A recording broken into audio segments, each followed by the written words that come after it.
Chapter 22, Huckleberry Finn. They swarmed up the street towards Sherburne's house. A whooping and a yelling and a raging like Injuns, and everything had to clear the way or get run over and tromped to mush. And it was awful to see. Children was heeling it ahead of the mob, screaming and trying to get out of the way, and every window along the road was full of women's heads. And there was boys in every tree and bucks and wenches looking over every fence. And as soon as the mob would get nearly to them, they would break and skedaddle back out of reach. Lots of the women and girls was crying and taking on, scared most to death. They swarmed up in front of Sherburne's palings as thick as they could jam together, and you couldn't hear yourself think for the noise. It was a little 20-foot yard. Some sung out, "Tear down the fence! Tear down the fence!" Then there was a racket of ripping and tearing and smashing, and down she goes, and the front wall of the crowd begins to roll in like a wave. Just then, Sherburne steps out onto the roof of his little front porch with a double-barrel gun in his hand and takes his stand, perfectly calm and deliberate, not saying a word. The racket stopped and the wave sucked back. Sherburne never said a word, just stood there looking down. The stillness was awful creepy and uncomfortable. Sherburne run his eyes slow along the crowd, and wherever it struck, the people tried a little to outgaze him, but they couldn't. They dropped their eyes and looked sneaky. Then pretty soon, Sherburne sort of laughed. Not the pleasant kind, but the kind that makes you feel like when you are eating bread that's got sand in it. Then he says, slow and scornful, "The idea of you lynching anybody, it's amusing. The idea of you thinking you had pluck enough to lynch a man because you're brave enough to tar and feather poor, friendless, cast-out women that come along here. Did that make you think you had grit enough to lay your hands on a man? Why, a man's safe in the hands of 10,000 of your kind, as long as it's daytime and you're not behind him. Do I know you? I know you clear through. I was born and raised in the South, and I've lived in the North, so I know the average all around. The average man's a coward.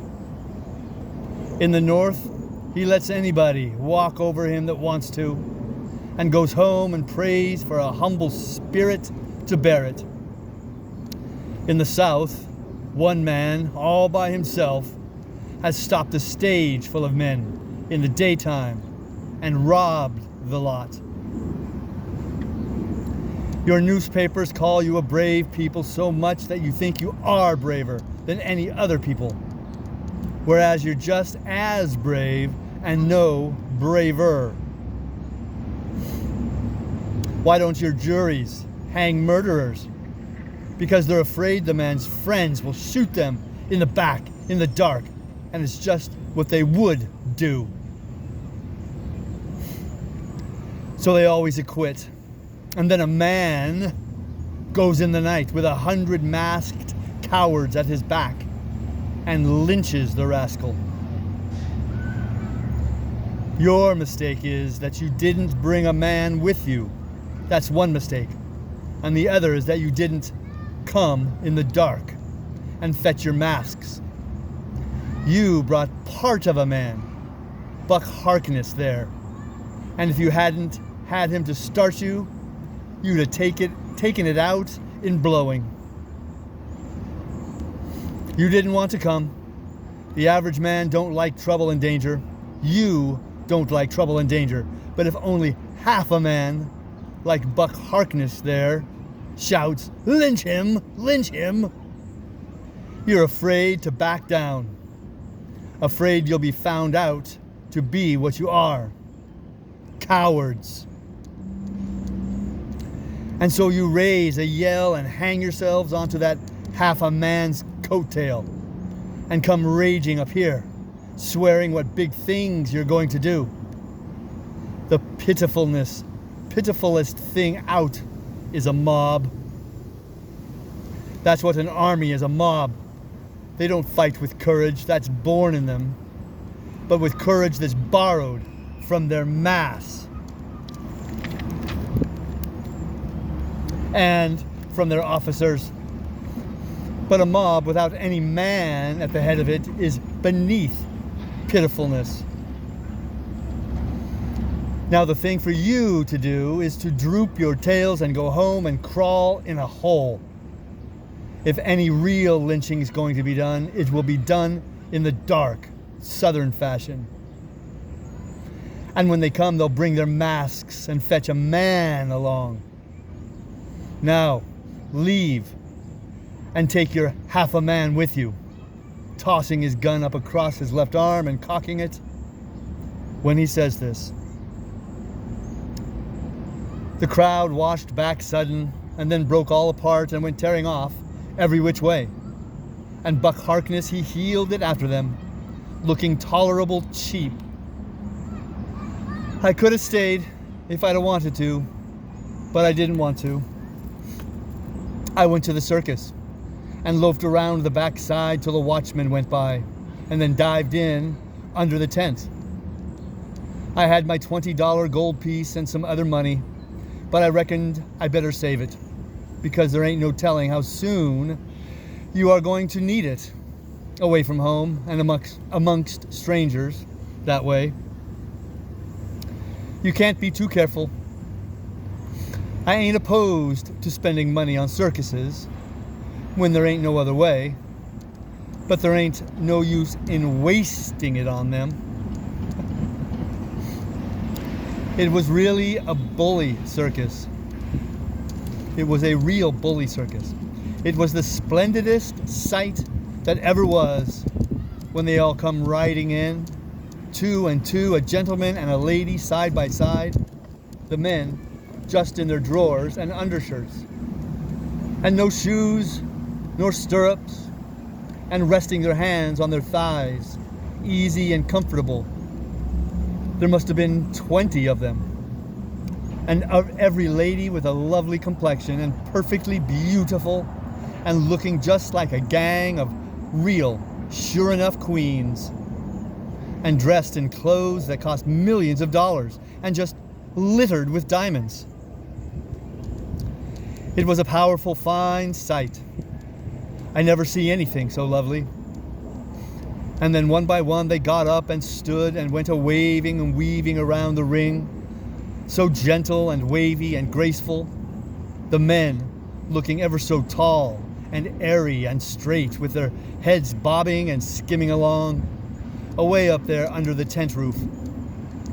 And every lady's rose-leafy dress flapping soft and silky around her hips, and she looking like the most loveliest parasol. And then faster and faster they went, all of them dancing. First one foot stuck out in the air, and then the other, the horses leaning more and more, and the ringmaster going round and round the center pole, cracking his whip and shouting, "Hi! Hi!" and the clown cracking jokes behind him. And by all hands dropped the reins, and every lady put her knuckles on her hips, and every gentleman folded his arms, and then how the horses did lean over and hump themselves. And so, one after the other, they all skipped off into the ring and made the sweetest bow I ever see, and then scampered out. And everybody clapped their hands and just about went wild. Well, all through the circus they done the most astonishing things. And all the time that clown carried on so it most killed the people. The ringmaster couldn't ever say a word to him. But he was back at him quick as a wink with the funniest things a body ever said, and how he ever could think of so many of them, and so sudden and so pat, was what I couldn't no way understand. Why I couldn't have thought of them in a year. And by a drunk man tried to get into the ring, said he wanted to ride, said he could ride as well as anybody that ever was.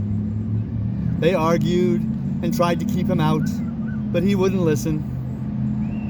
And the whole show come to a standstill. Then the people began to holler at him and make fun of him, and that made him mad. And he began to rip and tear, so that stirred up the people.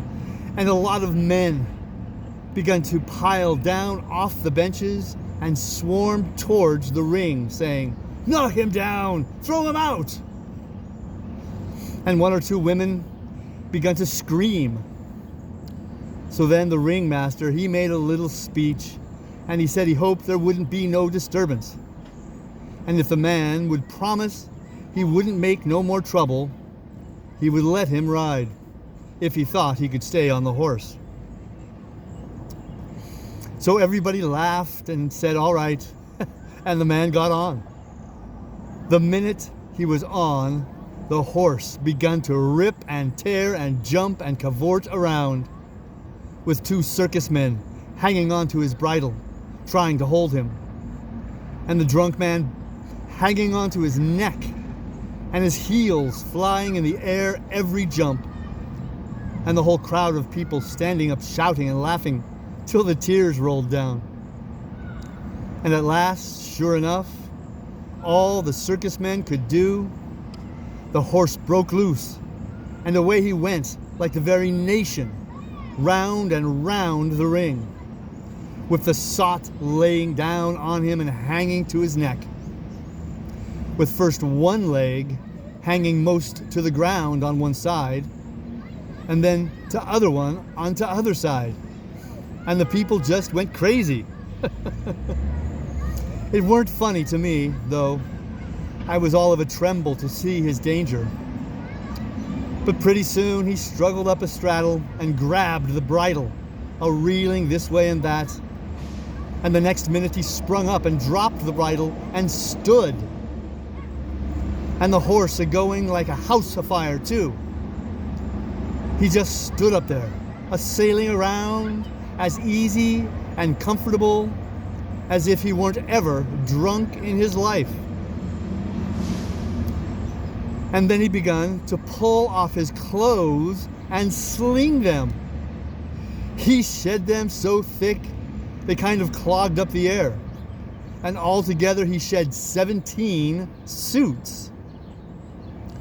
And then there he was, slim and handsome, and dressed the gaudiest and prettiest you ever saw.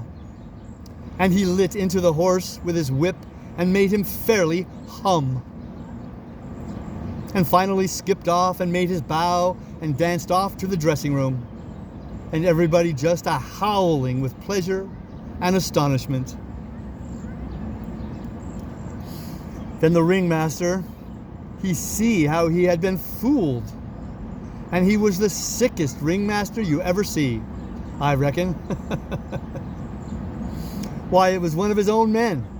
He had got up that joke all out of his own head and never let on to nobody.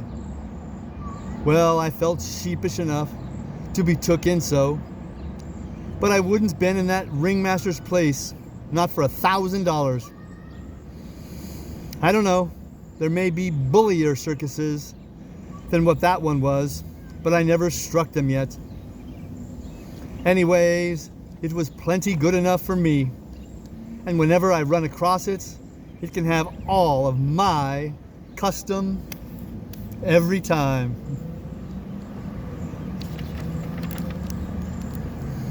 Well, that night we had our show. But there weren't only about 12 people there, just enough to pay expenses. And they laughed all the time. That made the Duke mad. And everybody left. Anyway, before the show was over. But one boy, which was asleep. So the Duke said these Arkansas lunkheads could come up to Shakespeare. What they wanted was low comedy. And maybe something rather worse than low comedy, he reckoned. He said he could size their style. So next morning, he got some big sheets of wrapping paper and some black paint and drawed off some handbills and stuck them up all over the village. The bills said, "At the courthouse, for 3 nights only, the world-renowned tragedians Derek the Younger and Edmund Kean the Elder of the London and Continental theaters in their thrilling tragedy of the King's Camelopard, or the Royal Nonsuch. Admission 50 cents. Then at the bottom was the biggest line of all, which said, "Ladies and children not admitted." "There," says he, "if that line don't fetch them, I don't know Arkansas."